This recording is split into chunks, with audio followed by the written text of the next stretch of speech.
ನಮಸ್ಕಾರ ಎಲ್ಲರಿಗೂ. ಒಂದು ವೆಬ್ ಸರಣಿ ಬರುವಂಥದ್ದು Zee5 ಅಲ್ಲಿ. ಇದರ ಹೆಸರು ಮಜಾ ಇದೆ, ರಾಕ್ಷಸ ಅಂತೇಳಿ. ರಾಕ್ಷಸ ಎಲ್ಲರಿಗೂ ಗೊತ್ತಿರುವಂಥದ್ದೇ. ವಿಶೇಷ ವಿಚಾರ ಏನಪ್ಪ ಅಂತಂದರೆ, ತರುಣ್ ಸುಧೀರ್ ಅವರು ಈ ಒಂದು ವೆಬ್ ಸರಣಿಯನ್ನು ನಿರ್ಮಾಣ ಮಾಡಿರುವಂಥದ್ದು. ಮತ್ತೊಂದು ವಿಶೇಷ ಏನಂದರೆ, ವಿಜಯ ರಾಘವೇಂದ್ರ ಅವರು ಈ ಒಂದು ವೆಬ್ ಸರಣಿ ಮೂಲಕ OTTಗೆ ಕಾಲಿಡ್ತಿರುವಂಥದ್ದು. ಕ್ರೈಮ್ ಥ್ರಿಲ್ಲರ್ ಕಥೆ ಇರುವಂಥ ಈ ಒಂದು ವೆಬ್ ಸರಣಿ ಕೇವಲ 7 ಸಂಚಿಕೆಯಲ್ಲಿ ಬರುವಂಥದ್ದು. ಸುಹಾನ್ ಪ್ರಸಾದ್ ಮತ್ತು ಅಪೂರ್ವ ಏನಿದ್ದಾರೆ, ಇವರು ಇದನ್ನು ಬರೆದಿರುವಂಥದ್ದು. ನಿರ್ದೇಶನ ಅಂತ ಬಂದರೆ ಸುಹಾನ್ ಪ್ರಸಾದ್ ಈ ಒಂದು ವೆಬ್ ಸರಣಿಯನ್ನು ನಿರ್ದೇಶನ ಮಾಡಿರುವಂಥದ್ದು. ಮಯೂರಿ, ಅವಿನಾಶ್, ಮಾಳವಿಕಾ, ಆಮೇಲೆ ಅಪ್ಪಣ್ಣ, ಅಭಿಜಿತ್ ಇವರೆಲ್ಲ ಇದರಲ್ಲಿ ಆ್ಯಕ್ಟ್ ಮಾಡಿರುವಂಥದ್ದು. ಉತ್ತರ ಕರ್ನಾಟಕ ನೆಲೆಯ ಅಥವಾ ಉತ್ತರ ಕರ್ನಾಟಕ ಭಾಗದ ಕಥೆ ಇರುವಂಥ ಒಂದು ಕ್ರೈಮ್ ಥ್ರಿಲ್ಲರ್ ವೆಬ್ ಸರಣಿ ಇದು.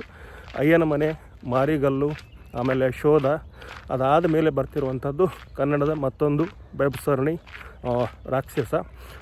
ಫೆಬ್ರವರಿ 20ರಿಂದ ಈ ಒಂದು ವೆಬ್ ಸರಣಿ ಪ್ರಸಾರ ಆಗುತ್ತೆ ಅಥವಾ ಸ್ಟ್ರೀಮಿಂಗ್ ಆಗುತ್ತೆ ಅಂತ ಹೇಳ್ತಾ ಈ ಒಂದು ವಿಡಿಯೋನ ಇಲ್ಲಿಗೆ ಪೂರ್ಣ ಮಾಡ್ತಿದ್ದೀನಿ. ಹಾಗೆಯೇ ಈ ಥರದ ಇಂಟ್ರೆಸ್ಟಿಂಗ್ ವಿಚಾರ ಇರುತ್ತೆ, ಸೊ ನಿಮ್ಮ ಜೊತೆಗೆ ಹಂಚ್ಕೋತೀನಿ ಅಂತ ಹೇಳ್ತಾ ಈ ವಿಡಿಯೋನ ಇಲ್ಲಿಗೆ ಎಂಡ್ ಮಾಡ್ತಿದ್ದೀನಿ. ವಿಡಿಯೋ ನೋಡಿದವರಿಗೆ ನಮಸ್ಕಾರ, ಹಾಗೆಯೇ ಧನ್ಯವಾದಗಳು.